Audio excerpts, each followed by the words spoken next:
पश्चिम बंगाल के चुनाव पर इस वक्त सबकी नजर है। हर तरफ राजनीतिक हंगामा, तीखी बयानबाजी और इतनी सिक्योरिटी जितनी पहले कभी नहीं देखी गई। लेकिन इन सब सुर्खियों के पीछे एक और कहानी भी चल रही है। एक ऐसी कहानी जो बंगाल के भविष्य को तय कर सकती है, और वो है चुनावी वादों की अर्थव्यवस्था। आज हम इसी पर बात करने वाले हैं। 40%।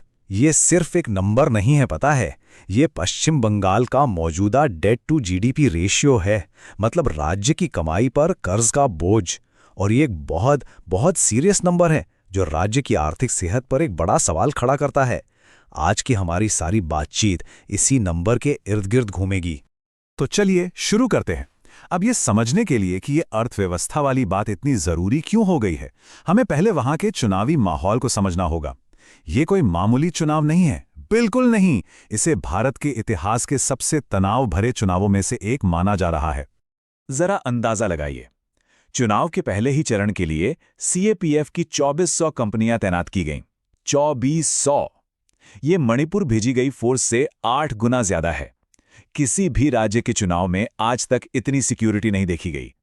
इससे आप समझ सकते हैं कि जमीनी हकीकत क्या है, माहौल में कितना तनाव है।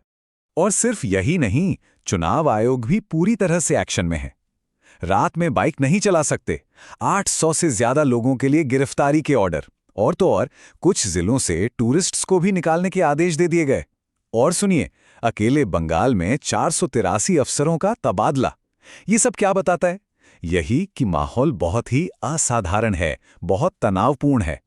लेकिन देखिए, ये जो सारा राजनीतिक शोर शराबा है ना, इसके अलावा एक और लड़ाई चल रही है, और वो लड़ाई है वादों की। और मजे की बात यह है कि यही वादे राज्य की अर्थव्यवस्था की असली कहानी बताते हैं। चलिए देखते हैं कैसे। तो सवाल ये है कि इस पूरे पॉलिटिकल ड्रामा के बीच पार्टियों के पिटारे में वोटर्स के लिए है क्या? और जवाब यह है कि दोनों ही पार्टियां एक दूसरे से बढ़ चढ़कर वादे कर रही हैं। जिसे हम आजकल रेवड़ी कल्चर कहने लगे हैं, उसकी तो जैसे होड़ मची हुई है। और देखिए मुकाबला कितना कड़ा है। एक तरफ टीएमसी कह रही है कि महिलाओं को हर महीने 1500 से 1700 रुपए मिलेंगे, किसानों को साल के 10,000 तक मिलेंगे। तो दूसरी तरफ बीजेपी कहती है कि हम बेरोजगार युवाओं को 3000 रुपए महीना देंगे और गर्भवती महिलाओं को 21,000 रुपए एक साथ देंगे। और ये तो बस कुछ ही वादे हैं। मतलब साफ है, वोटर्स को लुभाने के लिए पैसों की बौछार करने में कोई भी पार्टी पीछे नहीं है। अब ये वादे सुनने में तो क्या कमाल लगते हैं, है ना? लेकिन यहीं पर असली सवाल उठता है, सबसे बड़ा सवाल, कि भाई ये सारा पैसा आएगा कहां से? और यहीं पर हम बंगाल की इकोनॉमी की असलियत से टकराते हैं। तो क्या बंगाल के पास इतना पैसा है? क्या राज्य का खजाना इन बड़े बड़े वादों का वजन उठा पाएगा? देखिए, जो आंकड़े हैं ना, वो एक बहुत ही मुश्किल तस्वीर दिखाते हैं। ये देखिए, 40% का डेट टू जीडीपी रेशियो। इस आंकड़े के साथ पश्चिम बंगाल भारत के सबसे ज्यादा कर्ज में डूबे राज्यों में से एक बन जाता है। सिर्फ पंजाब ही है जो इससे आगे है। ये एक बहुत बड़ी आर्थिक चेतावनी है, एक अलार्म बेल है। अब शायद आप सोच रहे होंगे कि ये डेट टू जीएसडीपी रेशियो होता क्या है। इसे ऐसे समझिए, ये किसी भी राज्य की आर्थिक सेहत का एक तरह से थर्मामीटर है। ये बस ये बताता है कि राज्य की जो कुल सालाना कमाई है, उसकी तुलना में उस पर कर्ज कितना है। तो 40% का मतलब सीधा सा है कि राज्य अपनी पूरी एक साल की कमाई के 40% के बराबर के कर्ज में है। आप जरा देखते हैं कि बंगाल का पैसा जाता कहां है। राज्य के बजट का एक बहुत मोटा हिस्सा, करीब 70%, वो तो पहले से ही फिक्स खर्चों में चला जाता है। मतलब सरकारी कर्मचारियों की सैलरी, पेंशन और जो पुराने कर्ज लिए हैं उनका ब्याज चुकाने में। तो बचा क्या? नई योजनाओं के लिए या फिर विकास के कामों के लिए पैसा बहुत ही कम बचता है। तो असल में दिक्कत की जड़ क्या है? दिक्कत यह है कि राज्य की कमाई कम है और खर्चा कहीं ज्यादा। और इस गैप को भरने के लिए क्या करना पड़ता है? हर साल और कर्ज लेना पड़ता है। और नतीजा, कर्ज का पहाड़ साल दर साल और ऊंचा होता जाता है।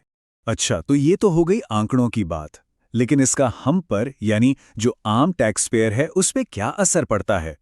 ये कोई सिर्फ सरकारी फाइलों का खेल नहीं है। इसका सीधा कनेक्शन हमारी रोज की जिंदगी से है, हमारे घर के बजट से है।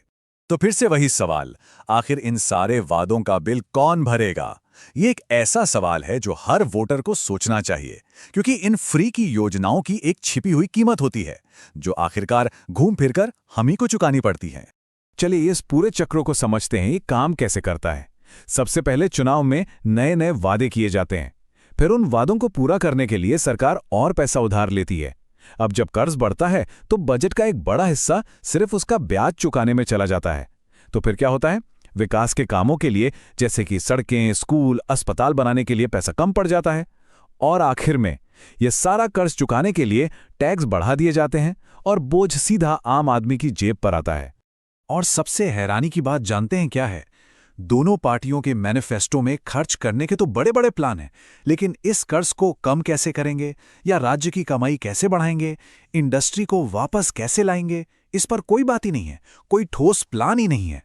अब देखिए, ये जो बंगाल की कहानी है ना, ये सिर्फ बंगाल की नहीं है, ये पूरे देश के लिए एक चेतावनी हो सकती है। जो ट्रेंड हम आज बंगाल में देख रहे हैं, हो सकता है कल वो पूरे भारत की राजनीति का सच बन जाए। इसीलिए कहा जा रहा है कि जो आज बंगाल में हो रहा है वो कल पूरे भारत में होगा। ये बहुत गंभीर बात है। जिस तरह से इकोनॉमी की हकीकत को साइड में रखकर सिर्फ वादों के दम पर चुनाव लड़े जा रहे हैं, ये एक ऐसा पैटर्न बन सकता है जो हमें पूरे देश में देखने को मिले। और यहीं पर आकर हम एक आखिरी और सबसे बड़े सवाल पर रुक जाते हैं। क्या कर्ज पर चलने वाला ये रेवड़ी कल्चर ही अब भारतीय चुनावों का न्यू नॉर्मल बनने वाला है? क्या हम एक ऐसे दौर में जा रहे हैं जहां आज के चुनावी फायदे के लिए आने वाली पीढ़ियों के भविष्य को दांव पर लगा दिया जाएगा?